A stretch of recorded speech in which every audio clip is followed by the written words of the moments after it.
Welcome back to war facts. ரொம்ப நாள் கழிச்சு திரும்ப ஒரு வார் ஃபேக்ட் சீரியஸ். நிறைய பேர் கேட்டே இருந்தீங்க, டீபங்க் வார் ஃபேக்ட்ஸ்லாம் மறந்துட்டிங்களா, என்ன ஆச்சு அப்படின்ட்டு. நம்மளுடைய பிளேலிஸ்ட்டில் பார்த்தீங்கன்னா ஸ்பேஸ் சம்மந்தமாக, டீபங்க் சம்மந்தமாக அதுக்கு அடுத்து அதிகமான வரவேற்பு பெற்ற ஒரு பிளேலிஸ்ட்னா வார் ஃபேக்ட்ஸ். ஸோ நீங்கள் இது வரைக்கும் வார் ஃபேக்ட்ஸ் பார்த்தது இல்லைனா போய் பாருங்கள். கொஞ்சம் கண்டென்ட் யூனிக்காக இருக்கும், தேடி கண்டுபிடிச்சி சில ஃபேக்ட்ஸ் எடுப்பேன். ஸோ அதுக்கான ரெஸ்பான்ஸும் நல்லா இருந்தது. அதை தொடர்ந்து இன்றைக்கி நிறையா முக்கியமான வார் ஃபேக்ட்ஸை பார்க்க போகிறோம். கேமராவுடைய லென்ஸ் வந்து ரவுண்டாக இருக்குது, ஆனால் ஃபோட்டோ வந்து ஸ்கொயராக இருக்கே, எப்படி ரவுண்ட்லேருந்து ஸ்கொயர் கன்வெர்ட் ஆச்சு? ஏன் லென்ஸை ரவுண்டாக வச்சிருக்காங்க, அவுட்புட் இமேஜ் வந்து ஸ்கொயராக வச்சிருக்காங்க? வீட்டில் வார்ட்ரோப்பில் பீரோவில் நம்ம துணி மாட்டுவோம், அதுக்கு ஹேங்கர்ஸ் இருக்கும்ல. இந்த ஹேங்கர்ஸ் வந்து கம்பியில் இருக்கும், பிளாஸ்டிக்கில் இருக்கும். பட் உடனில் இருக்கிறதுக்கு சில ஸ்பெஷல் இருக்குது. ஏன் உடன் யூஸ் பண்ணுறாங்க? காரோட விண்ட்ஷீல்டில் விண்டோஸ்லாம் பார்த்தீங்கன்னா இந்த மாதிரி பிளாக் கலரில் டாட்டாக இருக்கும். எதனால இந்த ஷேப்ஸ்? இதுக்கு ஒரு பர்பஸ் இருக்குது. பெரும்பாலும் இந்த டோர் நாப்ஸ் எல்லாம் பார்த்தீங்கன்னா வெண்கலத்தில் அப்படி இல்லைனா காப்பரில் வச்சுருப்பாங்க. ஏன் அதை பயன்படுத்துகிறாங்க அப்படிங்கிறதுக்கு மிக முக்கியமான காரணம் இருக்குது. இந்த மாதிரி நிறைய இன்ட்ரெஸ்டிங்கான சூப்பரான வார் ஃபேக்ட்ஸ் தான் இன்றைக்கி நம்ம பார்க்க போகிறோம். வணக்கம், நான் உங்கள் Mr.GK.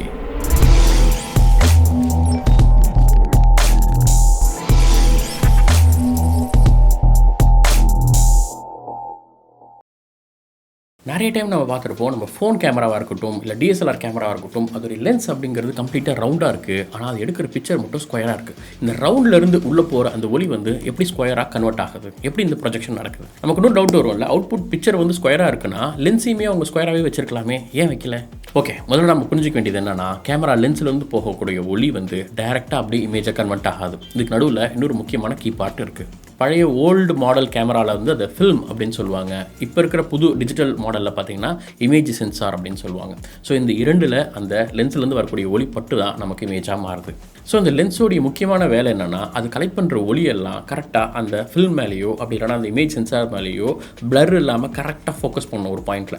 அப்படி ஃபோக்கஸ் ஆனது பிறகு தான் அது இமேஜாக கன்வெர்ட் ஆகும். ஸோ இப்போ லென்ஸ் வந்து ரவுண்டாக இருந்தாலும் இந்த ஃபில்மாக இருக்கட்டும் இல்லை வந்து சென்சாராக இருக்கட்டும், இது ரெண்டுமே ஸ்கொயராக இருக்கிறதால நமக்கு அவுட்புட் வந்து ஸ்கொயராக தான் கிடைக்குது. பட் நமக்கு இன்னொரு கேள்வி வரும், ஏன் இந்த லென்ஸ் வந்து ஸ்கொயராக இருக்கக்கூடாது? ஆல்ரெடி நமக்கு அவுட்புட் வந்து ஸ்கொயராக தான் கிடைக்க போதுனாவே ஸ்கொயராகவே நம்ம லென்ஸ் வைக்கலாம் தான். ஆரம்ப காலங்களில் எல்லா ஷேப்லையும் ட்ரை பண்ணியிருக்கிறாங்க. பட் ரவுண்ட் லென்ஸாக இருக்கும்போது தான் நமக்கு ஃபோக்கஸ் செட் பண்ணும்போது ப்ரில்லியண்ட்டான அவுட்புட் கிடைக்குது. அப்படிங்கிறதால தான் ரவுண்ட் லென்ஸை பயன்படுத்துகிறாங்க. ஓகே, அப்போ ரவுண்ட் லென்ஸ் நல்லா ஒர்க் ஆகுது அப்படின்னா ஃபில்மை ரவுண்டாகவே வச்சிருக்கலாமே, நம்ம அவுட்புட்டை ரவுண்டாகவே எடுக்கலாமே அப்படிங்கிற கேள்வி வரும். பட் ஆக்சுவலாக ப்ராக்டிக்கலாக பார்த்தீங்கன்னா மெக்கானிக்கலாக ஸ்கொயர் அப்படிங்கிறது தான் நமக்கு கம்ஃபர்டபுளான ஒரு ஷேப். நமக்கு ஒரு ஃபோட்டோ பிரிண்ட் எடுத்து நம்ம ஃப்ரேம் பண்ணி மாட்டணும் அப்படின்னாலும், இல்லை வந்து ஃபில்ம் பழைய டைமில் ஃபில்ம்லாம் யூஸ் பண்ணும்போது பார்த்தீங்கன்னா அந்த சைடில் ஸ்ட்ரிப்ஸ் இருக்கும் அது ரோல் ஆகிறதுக்கு. ஸோ இதெல்லாம் பார்த்தீங்கன்னா ஸ்கொயரில் தான் கரெக்டாக இருக்கும். அதனால தான் அந்த ஸ்கொயராக நம்ம மெயின்டைன் பண்ணுறோம், ஃபோக்கஸுக்கு ரவுண்டாக மெயின்டைன் பண்ணுறோம். சில ஸ்கூட்டரில் பார்த்தீங்கன்னா லெஃப்ட் சைடு வந்து ரியர் பிரேக், ரைட் சைடில் ஃப்ரண்ட் பிரேக் இருக்கும். அதை தாண்டி எக்ஸ்ட்ராவாக ஒரு லிவர் இருக்கும். இது எதுக்காக? இதை நிறைய பேர் சோக் அப்படின்னு நினச்சிக்கிறாங்க. காலங்கத்தால் ஸ்டார்ட் பண்ணும்போது சோக் போட்டு ஸ்டார்ட் பண்ணணும் அப்படின்னு அதை அமுக்கி ஸ்டார்ட் பண்ணுவாங்க. சில பேர் இது வந்து ரொம்ப ஸ்ட்ராங்கான பிரேக்குன்னு வண்டி ஓட்டும்போது அதை அமுக்கி ட்ரை பண்ணுவாங்க. ஆக்சுவலாக இது எதுவுமே கிடையாது. அதோட உண்மையான பர்பஸ் என்ன அப்படின்னா பிரேக் லாக். எப்படி காரில் வந்து காலால் அமுக்கி நம்ம பிரேக் பண்ணுறோமோ அதே மாதிரி ஹேண்ட் பிரேக் இருக்கும். அதாவது ஒரு மலைச்சரிவில் ஏதாவது ரொம்ப ஸ்லோப்பான ஏரியாவில் வந்து வண்டி அப்படியே நிப்பாட்டிட்டு வரணும்னா ஹேண்ட் பிரேக் போட்டால் அது அப்படியே நிற்கும். ஸோ அதே மாதிரி ஸ்கூட்டர்லையும் பார்த்தீங்கன்னா நீங்கள் ஏதாவது ஸ்லோப்பில் நிப்பாட்டுறீங்க, சரிவில்லை, எங்கேயாவது திரும்ப வர மாதிரி இருந்ததுன்னா அப்போ நீங்கள் பிரேக்கை போட்டுட்டு அந்த பிரேக்லேருந்து கை எடுக்காமல் இருக்கணும் இல்லையா, அதுக்கு வந்து இந்த லிவரை போட்டு லாக் பண்ணிட்டீங்க அப்படின்னா அந்த பிரேக்கை பிடிச்சிக்கிட்டே இருக்கும். ஸோ ஸ்லோப்பில் வந்து திரும்ப ரிவர்ஸில் வராமல் இருக்கிறதுக்காக தான் அது. திரும்ப அதை ப்ரெஸ் பண்ணிங்கன்னா அது ரிலீஸ் ஆகிடும். இனிமேல் இதை கரெக்டாக யூஸ் பண்ணுவீங்க அப்படின்னு நினைக்கிறேன். Okay, double colour eraser. ஸ்கூலில் எல்லா பசங்களும் ஒயிட் எரேசர் வச்சுருக்கும் போது நாம் மட்டும் டபுள் கலர் எரேசர் எடுத்துகிட்டு போயிட்டு அப்படியே கெத்தாக காட்டுறதெல்லாம் சின்ன வயசில் ஒரு மெமரி. ஸோ அப்போ நம்ம என்ன சொல்லுவோம் அப்படின்னா, இந்த பிங்க் கலர் இருக்குது பார், அது வந்து பென்சில் அழிக்கிறதுக்கு, ப்ளூ கலர் இருக்குது பார்த்தியா அது பென் அழிக்கிறதுக்கு அப்படின்லாம் சொல்லுவோம். ஆக்சுவலாக உண்மையாகவே பென் அழிக்கிறதுக்கு அந்த மாதிரி எரேசர்ஸ் இல்லை. ஓகே, எதுக்காக இந்த ரெண்டு கலர் அப்படின்னா, பென்சில்ஸ்லேயே பார்த்தீங்கன்னா நிறையா கிரேட் இருக்கும். ரொம்ப லைட்டாக எழுதுறதுக்கு லைட் ஷேடு, ரொம்ப டார்க்காக எழுதுறதுக்கு டார்க் ஷேட்ஸ்னு சொல்லிட்டு நிறைய வெரைட்டி இருக்கும். அந்த மாதிரி டார்க்காக இருக்கக்கூடிய பென்சிலில் ரொம்ப டார்க் ஸ்பாட்ஸை நம்ம எரேஸ் பண்ணணும் அப்படின்னா இந்த ப்ளூ சைடை பயன்படுத்தலாம். லைட் கிரேட்ஸ் ரொம்ப சாஃப்டாக இருக்கக்கூடிய அவுட்லைன் வரைகிற ரொம்ப சின்னதாக இருக்கு இல்லையா, அந்த மாதிரி பென்சில் ஷேட்ஸை வந்து அழைக்கிறதுக்காக தான் இந்த பிங்க் ஆர் ஆரஞ்சு சைடு வந்து யூஸ் பண்ணுவோம். பென்சில்ஸில் எப்படி லைட் ஷேட்லேருந்து டார்க் ஷேட் வரைக்கும் நிறைய வெரைட்டி இருக்கும். அதே மாதிரி எரேசரில் லைட் ஷேட்ஸுக்கும் டார்க் ஷேடுக்கும் டிஃப்ரெண்ட்டான எரேசர் ரெண்டும் சேர்ந்த மாதிரி இருக்குது. அவ்வளோதான். வார்ட்ரோப்பில் பீரோலலாம் வந்து துணி வைக்கும்போது நம்ம இந்த ஹேங்கர்ஸ்லாம் மாட்டோம். இந்த ஹேங்கர்ஸ் அப்படிங்கிறது பார்த்திங்கன்னா பிளாஸ்டிக்கில் இருக்கும், இல்லை வந்து ஒரு மெட்டலில் இருக்கும், இந்த மாதிரிலாம் இருக்கும். அதை தாண்டி வுட்டை சில பேர் யூஸ் பண்ணுவாங்க. எதுக்காக வுட் யூஸ் பண்ணுறாங்க அப்படின்னா, இப்போ பிளாஸ்டிக்கோ இல்லை மற்ற மெட்டலில் இருக்கிறது ஒரு கட்டத்தில் லைட்டாக வளைய ஆரம்பிச்சிடும் வெயிட் ஏற. எஸ்பெஷலி இப்போ இந்த வுட் எடுக்கிறோம் அப்படின்னா ரொம்ப ஹெவியான ஐட்டம்ஸ்லாம் இருக்குது இல்லையா, ஜாக்கெட்ஸ் மாதிரி, வின்டர் கோட்ஸ் மாதிரி, அப்படி இல்லைனா ஜீன்ஸ், இது எல்லாத்தையும் போடுறோம் அப்படின்னா கம்பியோ பிளாஸ்டிக்கோ வளைய ஆரம்பிச்சிடும். ஆனால் வுட் வந்து வளையாது. பட் இது மட்டும் தான் மெயின் பர்பஸ் ஆனால் இல்லை. அதையும் தாண்டி இது வந்து ஒரு பக் ரிப்பலண்ட்டாக வேலை செய்யுது. அதாவது பூச்சிகள் அண்டாமல் இருக்கக்கூடிய வேலையை செய்யுது. இது எல்லா வுட் ஹேங்கர்லேயும் வராது. சில குறிப்பிட்ட பிரத்யேகமான வுட் ஹேங்கர்ஸ் இருக்குது. அது பார்த்தீங்கன்னா பூச்சிகள் வராத மாதிரியான தன்மை கொண்டது. குளிர் பிரதேசங்கள்லையோ இல்லை மற்ற ஈரமான இடங்களையும் பார்த்தீங்கன்னா இந்த மாதிரி துணியில் நிறைய பூச்சிகள் வர்றதுக்கான வாய்ப்பு இருக்குது, கரையான்கள் அரிக்கிறதுக்கான வாய்ப்பு இருக்குது. ஸோ அந்த மாதிரி சமயங்களில் இந்த ஹேங்கர்ஸை பயன்படுத்தும் போது பூச்சிகள் அந்த துணியில் அண்டாமல் இருக்கணும் அப்படிங்கிறதுக்காக தான் ஸ்பெஷலாக இந்த வுட் ஹேங்கர்ஸ் அப்படிங்கிறது வந்தது. ஸோ நீங்கள் கூட வாங்கும்போது ஏதோ ஒரு வுட் ஹேங்கர்ஸ் வாங்காமல் இந்த மாதிரி பக் ரிப்பலண்ட் இருக்கா, இந்த மாதிரி பூச்சிகள் வந்து அது விளக்குமான்னு பார்த்து வாங்கினீங்கன்னா அது ரொம்ப ஹெல்ப்ஃபுல்லாக இருக்கும். ஸ்க்ரூ டிரைவர்ஸ் நம்ம பயன்படுத்தியிருப்போம். திருப்பிலி அப்படின்னு சொல்லுவாங்க. நம்ம வந்து ஸ்க்ரூஸை நம்ம முடுக்கிறதுக்கு பயன்படுத்துவோம். இதோட ஷேப் பார்த்தீங்கன்னா கைப்பிடி வந்து ரப்பராக இருக்கலாம், இல்லை வுட்டாக இருக்கலாம், இல்லை பிளாஸ்டிக்காக இருக்கலாம். அது வந்து ஒரு மாதிரி ஹெக்ஸகனல் ஷேப்பாக இருக்கும், 6 பக்கம் இருக்கும். இதுக்கு சில முக்கியமான காரணங்களும் இருக்குது. ஒன்று கிரிப், நம்ம அது பிடிச்சி திருப்பும்பொழுது நல்ல கிரிப் கிடைக்கும் அப்படிங்கிறதுக்காக ஹெக்ஸகனல் ஷேப் கொடுக்குறாங்க. ஆனால் நமக்கு தெரியாத இன்னொரு யூஸ் என்ன அப்படின்னா, இப்படி ஹெக்ஸகனலாக இருக்கிறதால சில ஸ்பேனர்ஸ் இருக்கும் இல்லையா, ஸ்பேனர்ஸில் பார்த்தீங்கன்னா உள்ள அந்த ஷாஃப்ட் இருக்கும். அது வந்து கரெக்டாக இந்த ஸ்க்ரூ டிரைவருக்குள்ளே உட்காரும். அதை மாட்டி நம்ம இதே வந்து ஒரு பெரிய ஷாஃப்ட்டை மாதிரி யூஸ் பண்ணலாம், ஒரு பெரிய ஸ்பேனர் மாதிரி இதை யூஸ் பண்ணலாம் அந்த ஸ்க்ரூ டிரைவரே. இது பெரும்பாலும் ப்ளம்பர்ஸ்க்குலாம் தெரியும். பட் நார்மலாக ஸ்க்ரூ டிரைவர் வச்சுருக்கவங்க வந்து இதில் கரெக்டான ஸ்பேனர் உட்காந்தா இது கூட நம்ம ஒரு ஷாஃப்ட்டாக யூஸ் பண்ணலாம் அப்படிங்கிறது நீங்கள் இப்போ தெரிஞ்சுக்கலாம். காரோடைய விண்ட்ஷீல்டில் இல்லை விண்டோஸ்லாம் பார்த்தீங்கன்னா நீங்கள் சைடில் ஒரு மாதிரி பிளாக் கோட்டிங் கொடுத்துருப்பாங்க. பட் அது எக்ஸாக்டாக பிளாக்காக ஒரு ஸ்ட்ரிப் மாதிரி இருக்காது, டாட்டாக இருக்கும். டாட் பார்த்தீங்கன்னா ரொம்ப திக்காக இருக்கும், அப்படியே குறைஞ்சிட்டு வந்து வரும். ஸோ இந்த மாதிரி நீங்கள் நிறைய பார்த்துருப்பீங்க. எதனால் அப்படி கொடுத்துருக்காங்க, இதோடைய பர்பஸ் என்ன?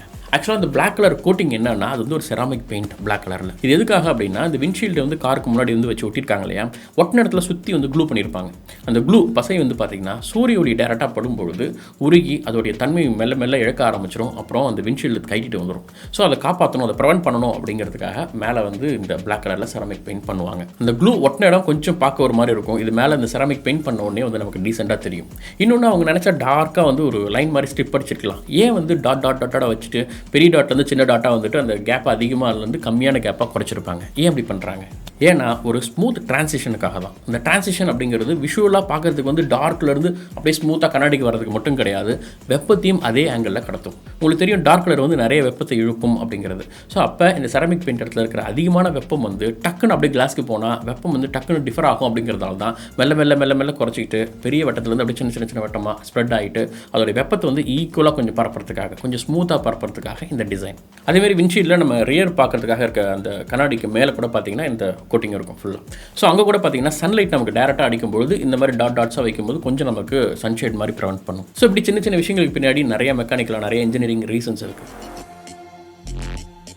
ஜீன்ஸ் பேண்ட்டில் இந்த மாதிரி பாக்கெட் வைக்கிற இடத்துல சைட்லலாம் இந்த மாதிரி ரிவீட்ஸ் இருக்கிறத பார்த்துருப்பீங்க. எதனால் அது வைக்கிறாங்க? இப்போ இதனால் பெரிய யூஸ் கிடையாது. பட் இது ஏன் வச்சாங்க அப்படிங்கிறதுக்கு ஒரு ரீசன் இருக்குது. 1800களில் இந்த ஜீன்ஸ் அப்படிங்கிறது நிறைய பயன்பாட்டில் இருந்த டைம். இந்த சுரங்கத்தில் வேலை செய்கிறவங்க, ரொம்ப ஹார்டாக வேலை செய்கிறவங்க, இந்த மாதிரி ஸ்பேனர் டூல்ஸ்லாம் பாக்கெட் வைக்கிறதுக்கு, இந்த மாதிரி ரொம்ப ஹார்டான திங்ஸ்லாம் ஹேண்டில் பண்ணோம்னா அதுக்கான துணி வேணும் இல்லையா, கிளாத். அதுதான் ஜீன் அப்படிங்கிறது. ஒரு காலத்தில் சுரங்கத்துலேயும் இந்த மாதிரி ரொம்ப ஹார்டாக ரஃப் அண்ட் டஃப் ஒர்க் பண்ணுறவங்களுக்கும் பயன்படுத்தின ஜீன் தான் இன்றைக்கி வந்து ஃபேஷனாக மாறிடுச்சு. ஸோ அப்படிப்பட்ட துணியை வந்து அவங்க அடிக்கடி டூல்ஸை பாக்கெட்டில் வைக்கும்போது எடுக்கும்போது அதிகமாக நிறைய இடத்துல வந்து பழுதாகிற, டேமேஜ் ஆகிற, கிழிகிற இடம்னு ஒன்று இருக்கும் இல்லையா. ஸோ இதை வந்து நிறைய இடத்துல டைலர்ஸ் பார்க்குறாங்க. ஒரு டைம் இந்த இடத்துல தான் நிறைய டேமேஜ் ஆகுது அப்படிங்கிறதால எங்கெங்கெல்லாம் அதிக டேமேஜ் ஆகுதோ அங்கெல்லாம் இந்த மாதிரி ரிவீட்ஸ் வைக்க ஆரம்பிச்சாங்க. ஸோ இப்படி ரிவீட்ஸ் வைக்கிறதால, ஜாயின் பண்ணி இப்படி வைக்கிறதால அந்த இடத்துல வந்து டேமேஜ் வந்து நிறையா குறைஞ்சிது. இதை வச்ச பிறகு பெருமளவில் வந்து அது கிழியாமல் ஹெல்ப் பண்ணிச்சு. ஸோ இது ஒரு சக்ஸஸ்ஃபுல்லான மாடலாக மாறிச்சு. 1873 லெவி இதுக்காக வந்து பேட்டன்ட்லாம் வாங்கினாங்க இந்த டிசைனுக்காக. இன்றைக்கி நம்ம யாரும் ரொம்ப ஹார்டான ஹெவியான டூல்ஸ்லாம் பயன்படுத்துறது இல்லை பாக்கெட்டில் ஜீன்ஸில் வச்சு. பட் இருந்தாலும் அந்த ரிவீட் வந்து ஒரு டிசைன் மாதிரி, ஒரு ஃபேஷன் மாதிரி இன்றைக்கி டெக்கரேட்டிவ் ஐட்டமாக பயன்படுத்திட்டு இருக்கோம். சோடா பாட்டிலோடைய கேப். ஸோ 90s கிட்ஸ்லாம் நல்லாவே தெரியும். அந்த சோடா மூடியில் ஒட்டியிருக்க அந்த ரவுண்ட் கலரில் ரப்பர் மாதிரி இருக்கும். அப்படி பிடிச்சி இழுத்தா அப்படி நீட்டாக வரும். ஸோ இது எல்லோரும் கண்டிப்பாக ஒரு முடியாத செஞ்சுருப்பீங்க. ஓகே, இது எதனால் அந்த மூடிக்குள்ளே வந்து ஒரு மாதிரி ரப்பர் மாதிரி ஒட்டியிருக்காங்க அப்படின்னா இதோட பயன்பாடு ரொம்ப முக்கியமானது. ஒரு சோடாவாக இருக்கட்டும், இந்த மாதிரி ஏதோ ஒரு கூல்ட்ரிங்ஸாக இருக்கட்டும், உள்ளே வந்து கார்பன் டை ஆக்சைடு வச்சு நமக்கு கேஸ்ட்ரிக்கான ஒரு சோடா வருது அப்படின்னா அந்த கேஸ் வெளில எஸ்கேப் ஆகக்கூடாது இல்லையா. ஸோ அதுக்காக முதல்ல இதுதான் சீல் வைக்கப்படும், அந்த மூடியோட அந்த சீல். நாம் நினச்சிருப்போம் இந்த மூடி தான் வந்து கரெக்டாக ப்ரிவென்ட் பண்ணுது, உள்ளே இருக்க காற்றை வெளில போகாமல் வருது அப்படின்னு. நம்ம மூடி திறக்கும்போது புஷ்ஷுன்னு உள்ளே இருந்து காற்று வருது இல்லையா. அதுக்கு முக்கியமான காரணம் மூடியை தாண்டி இந்த சீல் தான் வெளில கார்பன் டை ஆக்சைடை போக விடாமல் சீல் பண்ணுது. அதை நம்ம எடுக்கும்போது மூடியோடு ஒட்டிக்கிட்டு நமக்கு மேலே வருது. ஸோ அந்த சீல் அப்படிங்கிறது கார்பன் டை ஆக்சைடு வெளில லீக் ஆகாமல் இருக்கிறதுக்கு ரொம்ப முக்கியம். Door knobs. பெரும்பாலும் இந்த கதவுடைய கைப்பிடி பார்த்திங்கன்னா வெண்கலத்துலேயோ அப்படி இல்லைன்னா வந்து காப்பர்லேயோ செஞ்சுருப்பாங்க. ஏன் வெண்கலம் இல்லை காப்பர்? இதுக்கான முக்கிய காரணம் என்ன? வேறு எவ்வளோ உலோகம் இருக்குது, எவர் சில்வரில் பண்ணலாம் இல்லை இரும்பில் பண்ணலாம், ஏன் இந்த 2 உலகத்தில் பண்ணுறாங்க? முக்கியமான காரணம் என்னென்னா, வெண்கலம் அப்படின்னா இந்த காப்பர் வந்து பாக்டீரியாக்களை கொள்கிறது. இயற்கையாகவே காப்பரோ இல்லை இந்த வெண்கலமோ இதோடைய இந்த சர்ஃபேஸ் இருக்கு இல்லையா, அது மேலே உண்டாகக்கூடிய இந்த காப்பர் அயான்ஸ் அப்படின்னு சொல்லுவாங்க. இந்த அயான்ஸ் வந்து ஆக்சிடேட்டிவ் ஸ்ட்ரெஸ் அப்படிங்கிறது உண்டாக்கும். இதன் மூலமாக ஒரு பாக்டீரியாவுடைய செல் வால் அப்படின்னு சொல்லுவாங்களே, ஒரு பாக்டீரியா எப்போ அழியும், அதோட மேலே இருக்கிற செல் வால் அழிஞ்சதுன்னா இறந்துடும். இப்போ எப்படி நம்ம சோப் போட்டு கையை கழுவுறோம் அப்படின்னா அந்த சோப்பு போய் அதோடைய பாக்டீரியா மேலே இருக்கிற செல் வால்வை அழிக்கிறதால அந்த பாக்டீரியா இறந்து போகுது. அதே மாதிரி தான் இந்த ஆக்சிடேட்டிவ் ஸ்ட்ரெஸ் மூலமாக இந்த உலோகத்துக்கு பரப்பு மேலே இருக்கக்கூடிய அயனைசேஷன் காரணமாக பாக்டீரியாக்களுடைய செல்வால் வந்து ஈஸியாக அழிகிறதால கிட்டத்தட்ட இந்த மெட்டல் வந்து ஒரு ஆன்டி மைக்ரோபியல் ப்ராப்பர்ட்டியாகவே யூஸ் ஆகுது. ஸோ இந்த டோர் நாப்ஸ் வந்து இந்த மாதிரி காப்பர் ஆர் வெண்கலம் இந்த மாதிரி இருக்கும்போது அடிக்கடி நம்ம வெளில போயிட்டு வரும்போது நிறைய பேரோட கைப்படும் போது இந்த மாதிரியான இடத்துல இப்படி ஒரு மெட்டலில் இருக்கிறது வந்து கண்டிப்பாக கொஞ்சம் ஹைஜீனிக்கை நமக்கு கொடுக்கும். ஓகே, இன்றைக்கி நிறைய வா ஃபேக்ட்ஸ் பார்த்தோம். அதில் உங்களுக்கு உண்மையாகவே எது வாவ் அப்படின்னு ஃபீல் ஆச்சுங்கிறத கமெண்ட்டில் சொல்லுங்கள். அப்போ தான் எனக்கு தெரியும், ஓகே இதில் வந்து இவ்வளோ பேருக்கு இதுதான் புதுசாக இருந்திருக்கு அப்படின்னு தெரிஞ்சால் தான் அடுத்தடுத்து நான் கண்டென்ட் மேக் பண்ணுறதுக்கு எனக்கு ஹெல்ப்ஃபுல்லாக இருக்கும். இன்னும் நீங்கள் வரைக்கும் நம்மளோட பழைய வா ஃபேக்ட்ஸ் பார்க்கலன்னா பிளேலிஸ்ட்டில் இருக்குது, போய் பாருங்கள். இன்னும் நிறைய சுவாரஸ்யமான விஷயங்கள் தெரிஞ்சுக்க வேண்டியது இருக்குது. தொடர்ந்து நீந்திருங்கள் மிஸ்டர் ஜேகேவோட. நன்றி.